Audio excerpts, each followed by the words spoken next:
What is going on, everybody? Welcome to the podcast. I'm your host, Nathan, and I am accompanied today by a special guest. Would you like to introduce yourself? Yes, hello, it's Mom Tanya. Hello, howdy. That's the Howdy Mom talking. That's my mom that she's accompanying us on this episode.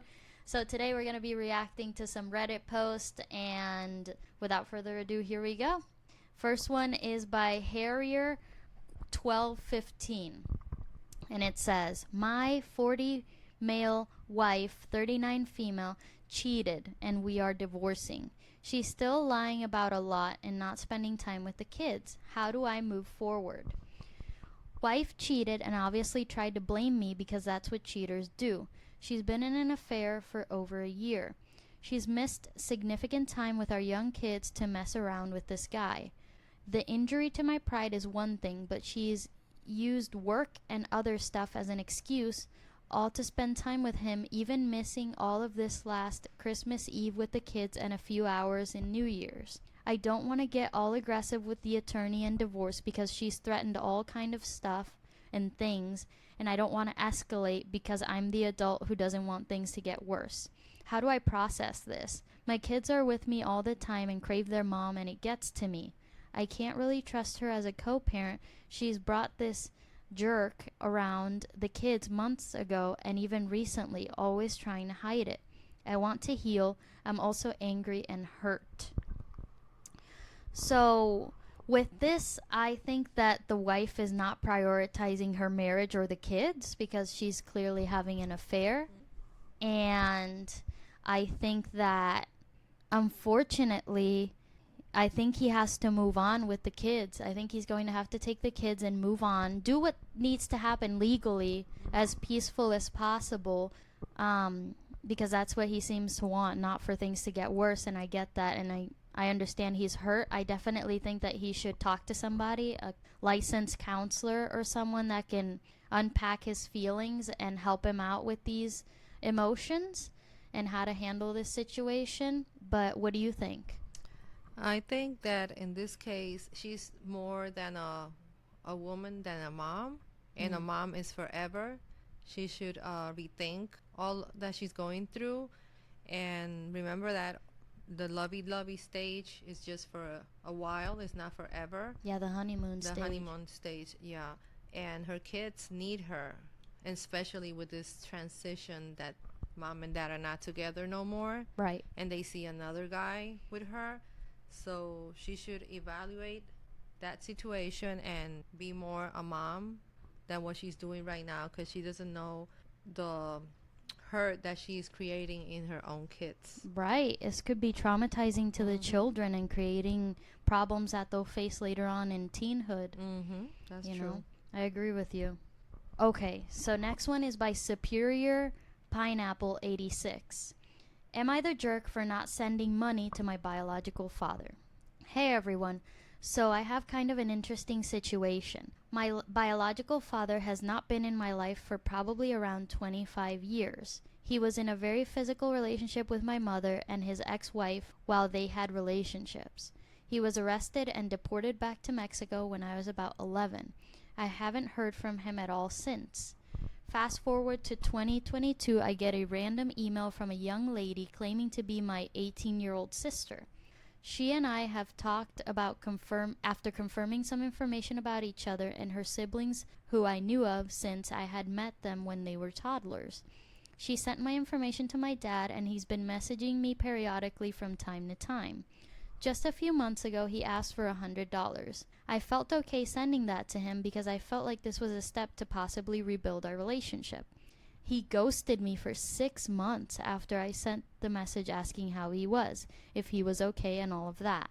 He messaged me again today asking for more money. No response from the other messages when I sent him pictures of his granddaughters. He's been continuously asking even after I said no. I explained all of this to my brothers, and they said I should just give him the money and that I'm being a jerk for just helping. For being a AH for just helping him out. Do you know what AH stands for? No. Okay. For being a AH for just helping him out.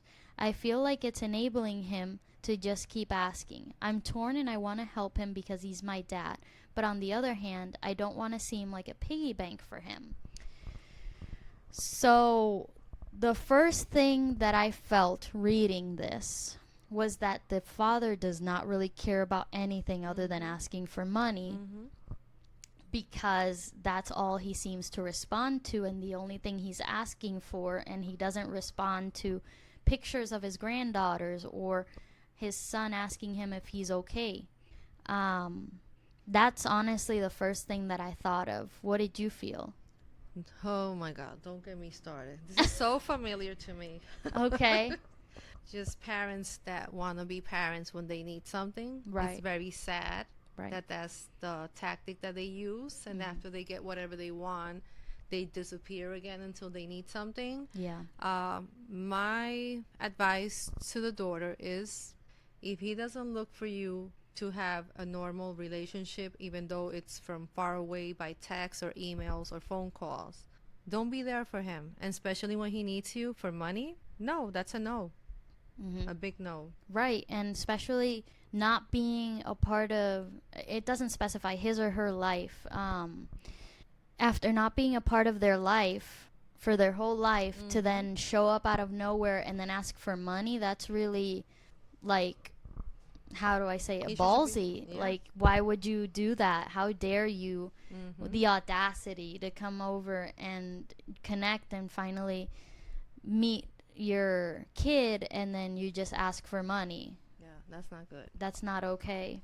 Okay, before you go to the next one, what was the word? H. AH. What's Yes. A-hole? Oh, I don't know. It said, okay, so Yeah. it says, oh, that might be it. Yeah, Wait a that's what it second. is. I explained this to all my brothers, and they said I just should just give him the money, and that I'm being an a-hole for Yeah. just helping him out. Yeah, that's what it means. Is that what it is? Yeah, sorry. Okay. Sorry, not sorry. Yeah, you can blur it out. Okay, no, that's fine. No worries. All right. Next. Next. Okay, so the next one is by Middle South 6154.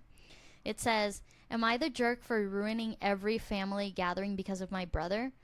It says, I, 16 female, have a brother, 17 male. Last year when I was 15, over the summer, an incident occurred that has caused me to develop PTSD. Because of it, I won't attend events if he is there as well. This forces my mom to alternate between us. My brother went to our cousin's wedding in Mexico without me, and I went to Disney without him. This includes holidays, and I refuse to go to Reyes dinner with my abuelos if he went too. I don't live with him either, so we alternate houses. My family says I am overreacting, should reconcile with him, and that I'm ruining our traditions and family. Am I the jerk? Nope, not at all. No. There's a situation that happened that caused you to develop PTSD. There's no, your feelings are so valid, and you have worth, and you should know that you're important and that these feelings matter. And you experiencing this PTSD, then yes, you have to do the accommodations and make it work, because you've been affected by something deeply, and you deserve to take up space. Like, accommodations need to happen, they need to happen, and have them done. That's validating your feelings. That's taking you seriously for what you went through. You know what I mean? Exactly. What do you think? That she should do what makes her feel secure And happy, safe, yeah. and safe. And if that's not being next to her brother or where he's at, that's perfectly fine. And the family should respect her, and they should know what really happened, so they should understand why she's feeling like that. And that's her way of coping and being happy without him where she's at. That's perfectly fine, and they should respect that. I agree 100% for sure. Well, I think those were 3 stories. I hope that you guys enjoyed that, and I'll hope to see you in the next video. Howdy, howdy. Goodbye, everybody. Howdy.